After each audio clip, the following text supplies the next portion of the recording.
And then Mr. West. I'll call it Board Man Alderman again. All right, we're going to ask Ms. Dillinger after a brief moment of silence to lead us in a pledge.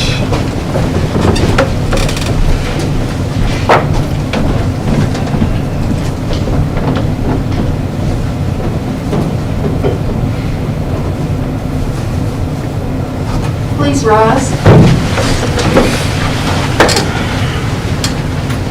Pledge allegiance to the flag of the United States of America and to the republic for which it stands, one nation, under God, indivisible, with liberty and justice for all. Okay, real quick, before we get into what most of y'all are here for, Mr. Boyd's going to give us a Covet update. Yes, sir. We post our data daily by 4 o'clock. Our data, since we had our closure and we returned, prior to the closure, was very high. We did implement, the mask requirement, and then strengthen and reinforce a lot of our other layers and protocols, from cohorting students in our classrooms to social distance, of course, when we could, to maintaining really, very, very detailed records about where students are and so on. But since that time, and upon our return, our numbers have been much better. We actually, today's numbers, looks like they're a little bit delayed, but yesterday's numbers were we had 44 cases of active cases of students with COVID and 12 of staff.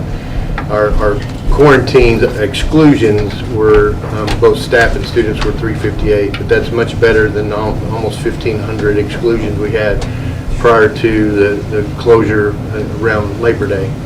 But the schools are managing very well the cases, and regionally we're still seeing, a lot of trend that's concerning to our medical professionals, but in our schools with the protocols we have in place, I just, my recommendation is we continue with our existing protocols, including the mask requirement with the opt-out, through the governor's executive order that currently exists, and we continue. And my suggestion is we go through this semester, monitor our data through the semester, and then we look at the next semester based on that data if we continue with the protocols as they are in place. I like that idea, and I do agree with that recommendation. I'm just asking if you would give me an update on what, if a student does wear a mask. I mean, we are still promoting them to wear a mask. Yes, ma'am. And someone in their class or their table gets quarantined. What exactly happens with that? Well, the change the board made recently was a modification outside of the Tennessee Department of Health's algorithm.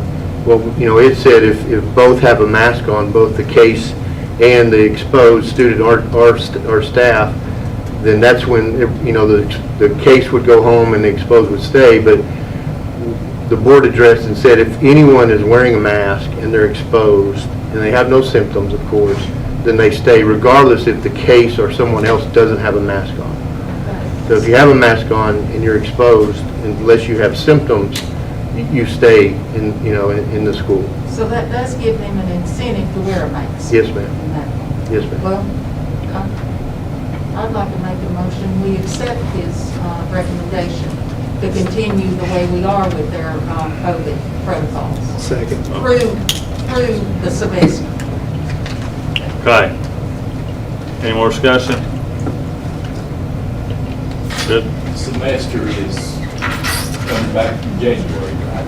Yes, sir. You'll have a board meeting in January, and you can revisit it in the January board meeting. Good. All right, let's vote, Jennifer. Mr. Masters? Yes. Mr. Riddle? Yes. Mr. Irvin? Aye. Ms. Dellinger? Yes. Mr. Fleener? Yes, ma'am. Mr. Hammond? Yes. Mr. Day? Yes. All agree. All right. Now move on to New Jonesboro K-8 Design Review. Who's leading that? I'll kick it off and let you all ask some questions, Go but ahead. One thing I didn't know until today, and I got one of the few benefits of having a smartphone, is it reminds you of things. And I got a reminder that 2 years to this day was the day we made the presentation there at the McKinney Center to launch this school project. So, been a lot of things happen in between. Some things we never would have thought would have happened, but we're certainly thrilled to be sitting here amongst you all today. It's part of the contract that we agreed to sit down here towards the end and make sure there's not anything that you all want us to address. And we've got Tommy Burleson here as our advisor. You're all well familiar with him. And if there's any deeper details you need, he's here to answer those. But otherwise, our town's looking forward to continue to work with the school board and the county going forward. Okay. Anybody got any questions off the bat? I got one I thought of, but I can wait. Good. It might be good before we get started with questions to point out that a couple of things. The way things have developed has changed since we started this. And we're in a position where we have a guaranteed maximum price that's only going to be good for a short period of time. So when we originally planned for this, there were 60, 90 days for this to go back and forth. And we just do not have that kind of time. So if there's any substantial change to the plan, we'll lose the price and have to go back to square one.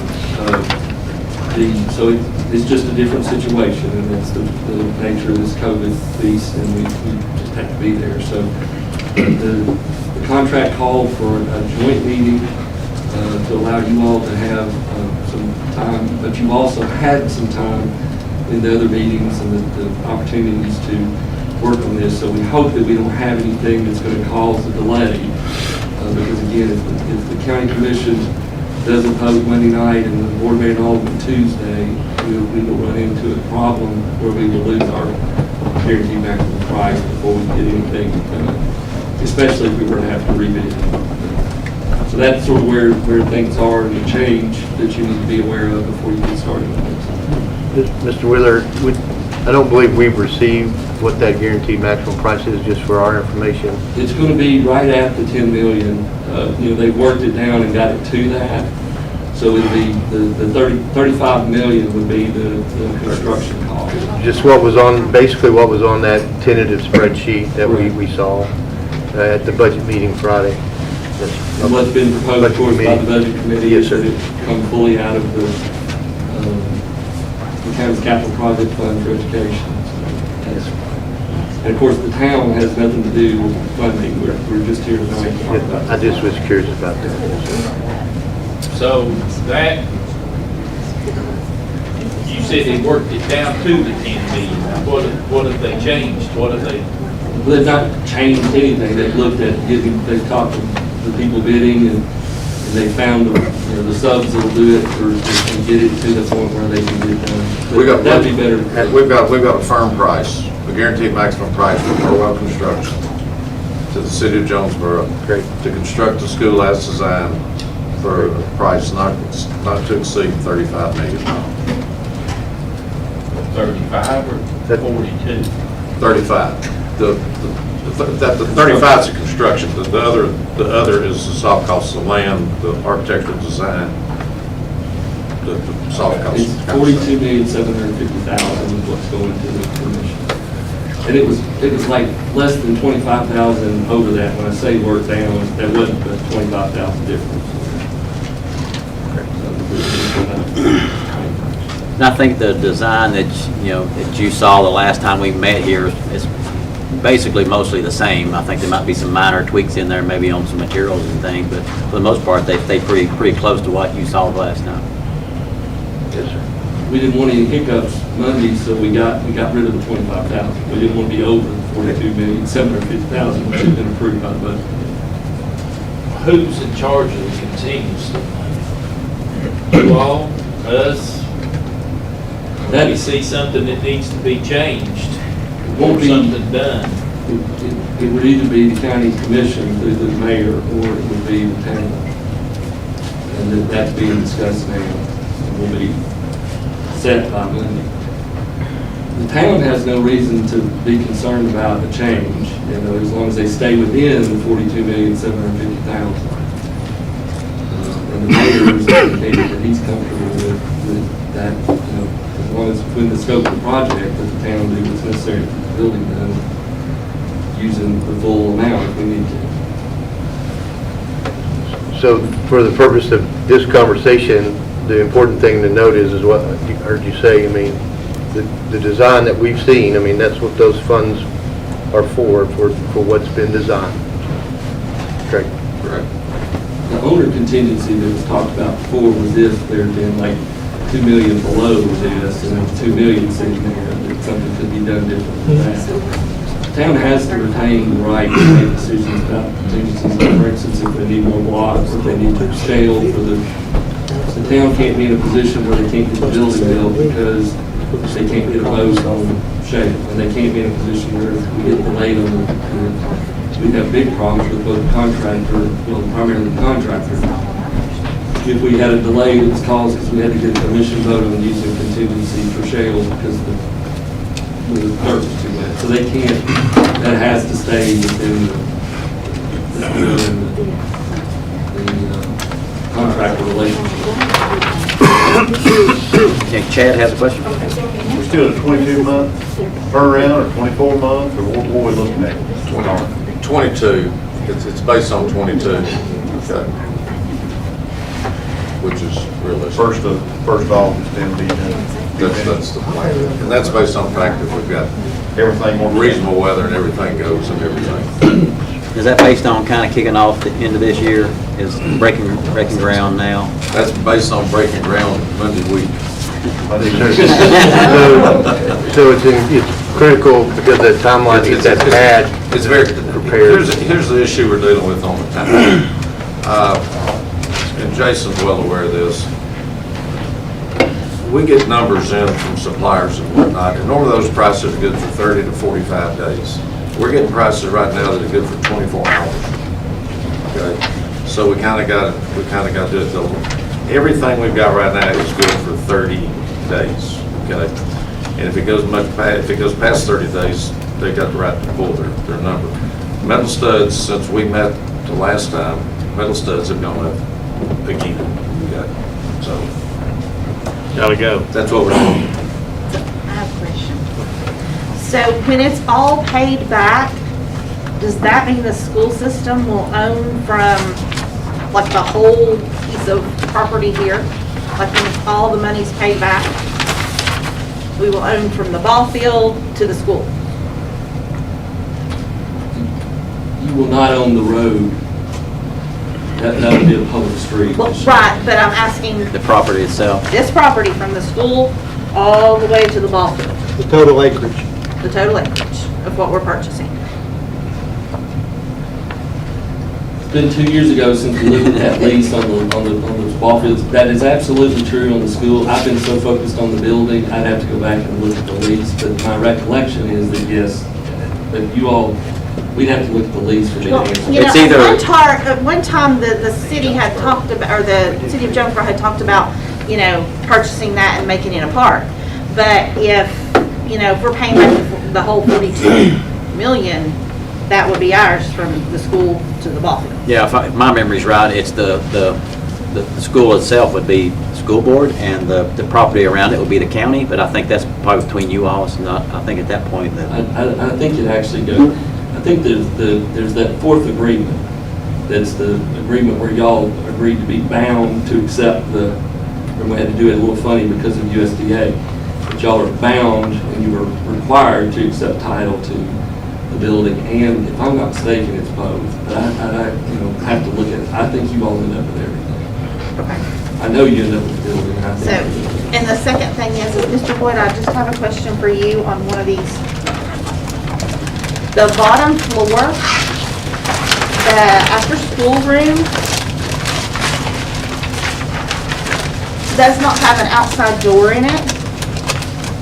That's the second floor, I've lost the first floor. Would we not need an outside door for those kids to go out of? Because if not, you're gonna have somebody letting these people in and out of the school I mean, most of our schools have somebody like right there to let them out, depending on where they're going to dismiss them at. So I'm just curious to that, because I know at Lamar, we have one on the outside. I know at Grandview, they have an outside door. Is that the door you brought up That is. last time? I think so. Yeah, yes. that's, these draws have not been updated, but that's been. Okay. That has been updated. Okay, I wasn't sure if these. This hasn't, but That has It upstairs. has. Okay, thank you. I think that was called to attention. At a design committee, but are we going to be using the general athletic field as a playground for the upper grades? Possibly the playground, I mean, that can be, that little area can be designated for that. right? That'll be up to you all. Okay, good. I mean, during All right. during So school that's- hours, you program So that's enough space where that, yeah, okay. town programming. Thank you. So now you're saying that the ball fields and stuff is gonna get built? The ball fields are going to get, under current funding, they'll get graded, But not built. but not completely built. There'll be money there that'll go to some of it. We may get fencing up, we might even get into lighting.